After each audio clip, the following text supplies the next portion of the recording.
Jadi sejak dulu sampai sekarang dan insya Allah ila yaumil qiyamah, imamuddin, pemimpin agama Islam itu ya dua kelompok ini, ulama dan habaib.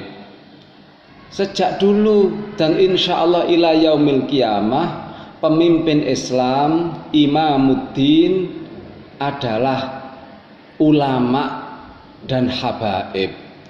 Itu sebabnya Allah menyampaikan innama yakhsyallaha min ibadihil ulama.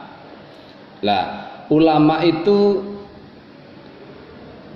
di daerah kita terjadi penyempitan arti.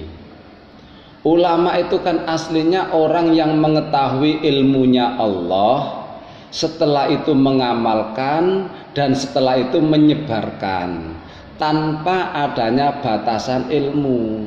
Nah, sekarang ini terjadi penyempitan arti. Ulama diartikan ilmu agama. Orang yang mengerti ilmu agama, menyebarkan ilmu agama, tentunya yang mengamalkan ilmu agama. Tetapi aslinya kata ulama itu tidak hanya ilmu agama saja, ilmu apapun. Bisa jadi orang yang ahli ilmu fisika, bisa jadi orang tersebut ahli ilmu kimia akhirnya jadi ulama, bisa jadi karena dia itu ahli ilmu ekonomi akhirnya jadi ulama, bisa jadi orang tersebut karena pandai ilmu matematika akhirnya jadi ulama. Dengan ilmu tersebut, dengan wasilah ilmu tersebut dia mengenal Tuhan.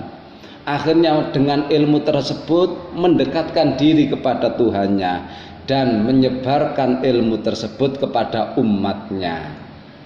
Tapi sekali lagi di masyarakat kita terjadi penyempitan arti, seakan-akan ulama itu hanya orang yang mengerti ilmu agama saja. Ibu bapak sekalian, jadi sekali lagi yang menjadi pelopor agama itu siapa tadi? Ulama dan habaib. Ulama ini harus kita yakini. Dari mana sih kita bisa melaksanakan wudhu? Dari mana kita bisa melaksanakan sholat? Dari mana kita bisa melaksanakan puasa? Dari mana kita bisa melaksanakan haji? Dari mana kita mengerti halal haram jual beli kalau tidak dari ilmunya ulama? Kita bisa sholat, puasa, haji, tidak bisa diingkari, semuanya itu jasa ilmunya ulama. Karena itu ulama harus kita hormati dan kita patuhi. Yang kedua habaib. Ada yang kelompok tertentu mengatakan syarif atau syarifah kalau perempuan. Ada yang mengatakan sayyid kalau perempuan sayyidah. Baik habib, syarif ataupun sayyid harus kita patuhi, harus kita hormati. Mengapa demikian? Karena beliau, di darah beliaulah nyambung darahnya Rasulullah Muhammad sallallahu alaihi wasallam. Dari darahnya habaib, syarif, sayyid itu ada darahnya Rasul.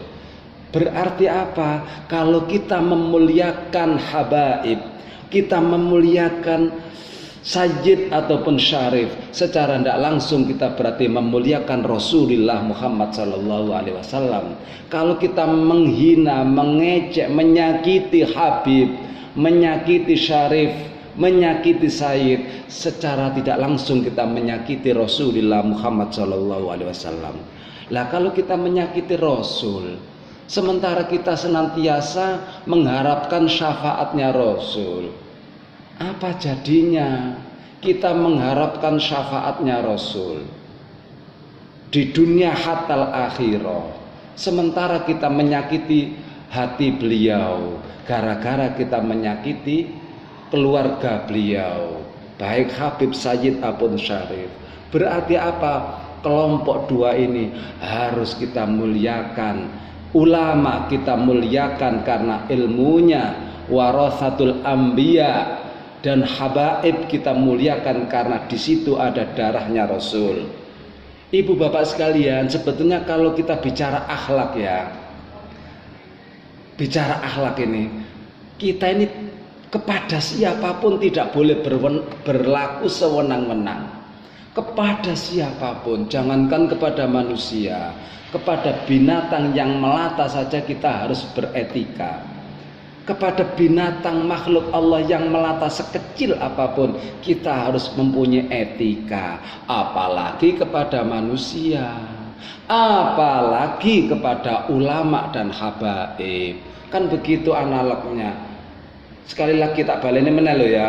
Lawang kita ini kita dianjurkan untuk beretika kepada binatang yang melata, apalagi kepada manusia, apalagi kepada dua sosok ini, ulama sebagai warathatul anbiya dan habaib sebagai darah yang mengalir sampai Rasulullah Muhammad sallallahu alaihi wasallam. Inilah yang harus kita garis bawahilah begitu. Kalau salah adalah suatu yang wajar.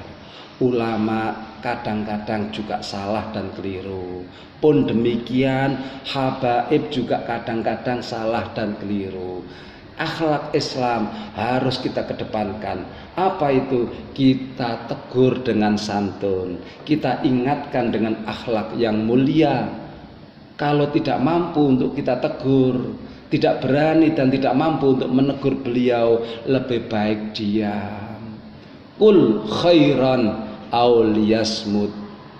Bicaralah yang baik, kalau tidak bisa lebih baik diam. Tidak mengumbar aib ke sana kemari, menyebarkan aib ke sana kemari, bukan penyelesaian. Apalagi yang kita umbar aib tersebut sosok yang dimuliakan Allah, ulama, sosok yang dicintai Rasulullah, habaib. Inilah yang harus kita garis bawahi, sehingga budaya masyarakat timur ini betul-betul masih segarlah di diri kita. Apa itu? Kita santun kepada manusia. Kalau toh seandainya salah, kita tegur dengan baik. Ini budaya bangsa yang harus kita lestarikan. Apa jadinya kalau kita ini kesana kemari mengumbar aib seseorang? Apa jadinya? Apa jadinya? Inilah apa jadinya.